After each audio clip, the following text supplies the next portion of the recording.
Hi, Andrea. Good to be with you. Good to see you. This is a firestorm.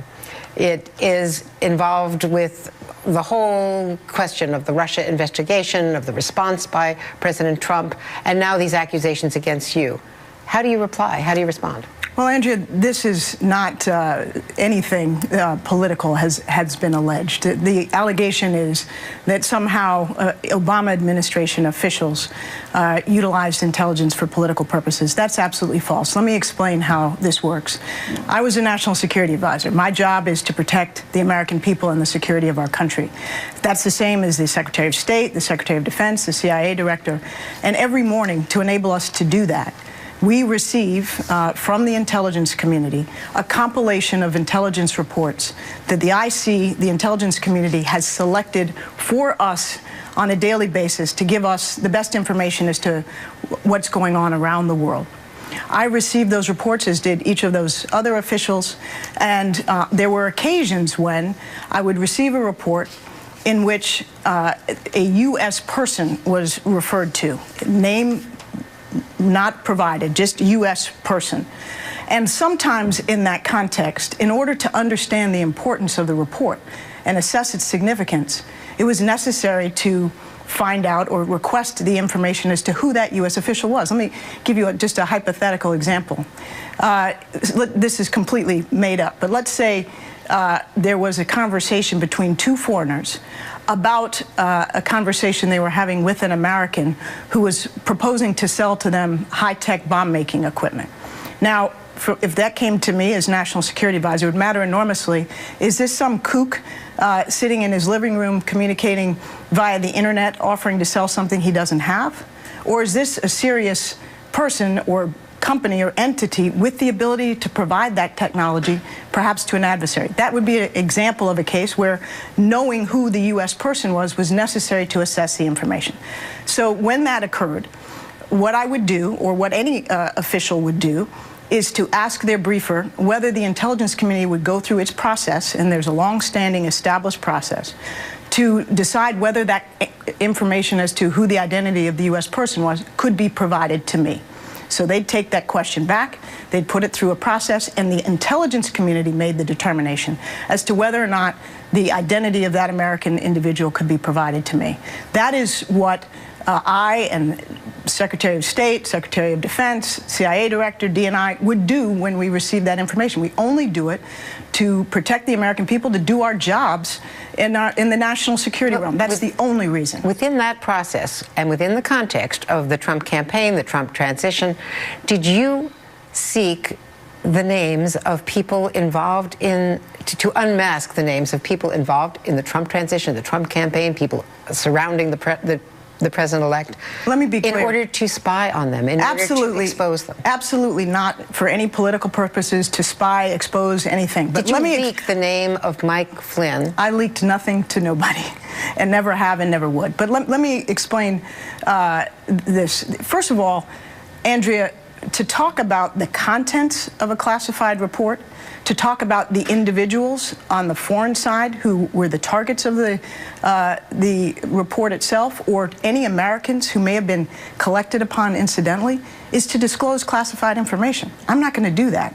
And those people who are putting these stories out are doing just that. I can't describe any particular report I saw. And by the way, I have no idea what reports are allegedly are being described by those who are putting out this story. I don't know what time frame they were from, I don't know the subject matter, and I don't know who they think was collected upon. The allegation is that in one case they are alleging in the Daily Caller that there was a spreadsheet that you put out of all of these names. Absolutely false. And circulated. No spreadsheet, nothing of the sort. And let me also elaborate and say that when the intelligence community would respond to a request from a senior national security official for the identity of an American, that would come back only to the person who requested it. And it would be brought back to them directly. To you directly? To me or to whoever might have requested it on occasion, and this is, you know, important. It was not then typically broadly disseminated throughout the national security community or the government. So the notion that, which some people are trying to suggest, that by asking for the identity of an American person, that is the same as leaking it, is completely false. There's no equivalence between so-called unmasking and leaking. The effort to ask for the identity of an American citizen is necessary to understand the importance of an intelligence report in some instances. Now, the House Chairman, Devin Nunes, said that the incidental collection of these names that he was briefed when he came to the White House in the complex of offices that you used to lead at the National Security Council, he said that it had nothing to do with the Russia investigation. Yet now the allegation is that you were responsible for leaking the fact that Mike Flynn had talked to Ambassador Kislyak and perhaps to others. Is there any truth to that? I can't get into any specific reports. I don't know what Devin Nunes reviewed at the White House. What I can say is that there is an established process for senior national security officials to ask for the identity of U.S. persons in these reports. To get beyond that, Andrea, is to disclose classified information, and those people who are doing that are doing something very wrong. Did the pace accelerate during the transition, perhaps in early December, perhaps when the president ordered an investigation into the hacking, the Russian hacking? Did the pace of unmasking requests, of your unmasking requests, accelerate toward the end of the White House tenure? And I can't say the pace of unmasking requests would accelerate, but if you're asking were there more reports provided to senior U.S. officials after the president requested the compilation of the intelligence, which was ultimately provided in January, yes. What happened was, as the IC went about the business, the intelligence community went about the business of following up on the president's order, fulfilling the president's request for such a report. They went back and scrubbed more reports. They began to provide more such reports to American officials, including myself. And did you make more requests to find the identity of Americans who had been picked up in incidental collection? I'm not asking you the substance, which I know is classified, but were there more instances where at the tail end of the administration that you had to make, that you felt you had to make those requests to follow up on the raw data you were looking at? Andrea, I really can't be particular about the pace, because understand that over 8 years, for me and others who served, it was not uncommon. In fact, it was necessary at times to make those requests to find out the identity of U.S. officials on every topic under the sun when it seemed relevant. I don't have a particular recollection of doing that more frequently after the election, for example, than doing so before. Was there a particular focus on Russia because of the conversations with the Russian ambassador, because of the expulsion, around the time of the expulsion, December 26th? The decision to sanction Russia and expel a large number of alleged spies or diplomats? Well, Andrea, from basically August through the end of the administration, we were hearing more and more, getting more and more information about Russian interference in our electoral process. It was of grave concern to all of us in the national security team of the president and the president himself. So we took this issue very seriously. We thought it was crucial to defend the integrity of our election process and to be able to respond appropriately to what the Russians did, to understand the full extent of their involvement. So, yes, there was a pace of reporting that accelerated as the intelligence community got more and more information on that and shared it with U.S. officials. I don't recall with any precision the volume as it may have peaked or spiked at different stages, but I can say that from when this first came to light in intelligence channels to when the administration ended, we got more and more information. Was there suspicion about Michael Flynn? Andrea, I don't want to talk about any individuals. I spent hours with Michael Flynn during the transition, as was my responsibility, to try to provide him and other members of the Trump transition team with the best possible briefings I could as to what they needed to do to hit the ground running.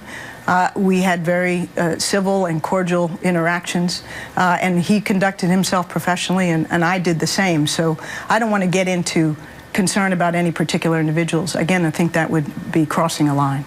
Did you know at the time that he was an unregistered agent for the Turkish government? No. When did you learn that? In the press, as everybody else did. You didn't know that when you were National Security Advisor? Is there any truth to President Trump's claim on Twitter exactly a month ago, early one Saturday morning on March 4th, that President Obama was eavesdropping on him at Trump Tower? Absolutely false. And the intelligence community, the director of the FBI, has made that very clear. There was no such collection, surveillance on Trump Tower or Trump individuals. And it's very important to understand, by that I mean directed by the White House or targeted at Trump individuals.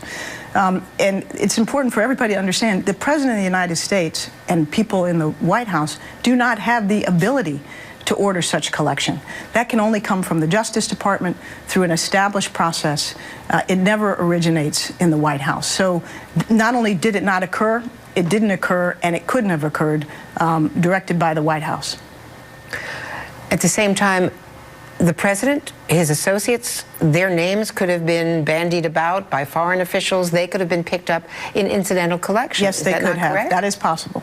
Indeed. And you could have asked for those names of American number 1, American number 2, however it's identified, to be unmasked so you would know how significant it was. That's exactly right, Andrea. The fact is, whether we're talking about Russia or any other topic, if I saw an intelligence report that looked potentially significant, and by definition, if it's being provided to me, it is significant. I don't solicit reports. I only receive what the intelligence community thinks I or any other senior official needs to see.